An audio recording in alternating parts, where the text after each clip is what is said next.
ஜட்ஜ்மெண்ட்டுக்கு முன்னால கர்த்தர் சபை எடுக்க போகிறார். நான் போதனை கொடுத்துருக்கிறேன். ஜட்ஜ்மெண்ட்டுக்கு முன்னால கர்த்தர் சபையை எடுக்க போகிறார். அதுதான் ரகசிய வருகை. ஆமென். ஏசாயாவிலே கர்த்தருடைய சினம் கடந்து போக மட்டும் உன்னை ஒளித்துக்கொள் தீர்க்கதரிசி சொல்கிறார். அப்ப கர்த்தருடைய சினம் என்று எதை சொல்கிறார்? கர்த்தருடைய சபை எடுக்கப்பட்ட பிற்பாடு இந்த பூமியில 7 வருஷம் உபத்திரவ காலம், மகா உபத்திரவ காலம் இருக்கும். அப்பொழுது கர்த்தருடைய கோபாக்கனை, கோப கலசம் இந்த பூமியிலே மக்கள் மேலும், புறஜாதிகள் மேலும், யூதர்கள் மேலும், யாவர் மேலும் கோப கலசம் ஊற்றப்படும். எப்போது? கர்த்தருடைய சபை எடுக்கப்பட்ட பிற்பாடு 7 வருஷம் அங்கே ஃபர்ஸ்ட் இந்த பூமியில அவர்களுக்கு தண்டனை. எத்தனை புரிச்சுட்டீங்க? இந்த பூமியிலே கைவிடப்பட்டவர்களுக்கு இந்த பூமியிலே தண்டனை.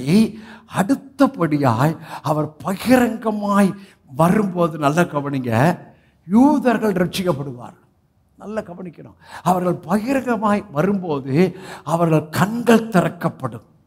சகரியாவின் புஸ்தகத்தில் தங்களை குத்தினவர்களை அவர்கள் நோக்கி பார்ப்பார்கள்.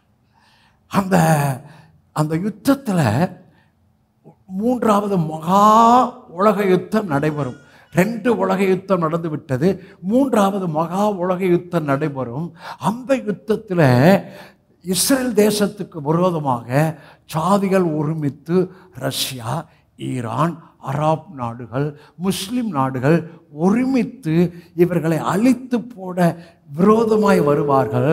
நல்ல கவனிங்க. அப்போது தேவன் வானத்திலிருந்து கந்தகத்தை போட்டு அவர்களை அழிப்பார்.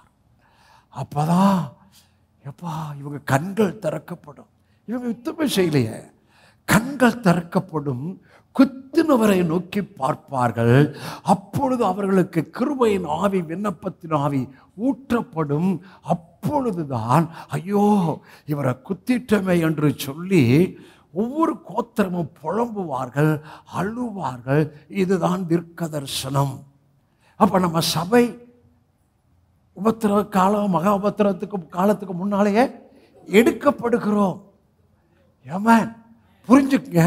நமக்கு ஆக்கினை தீர்ப்பு இல்லை, நமக்கு நியாய தீர்ப்பு இல்லை.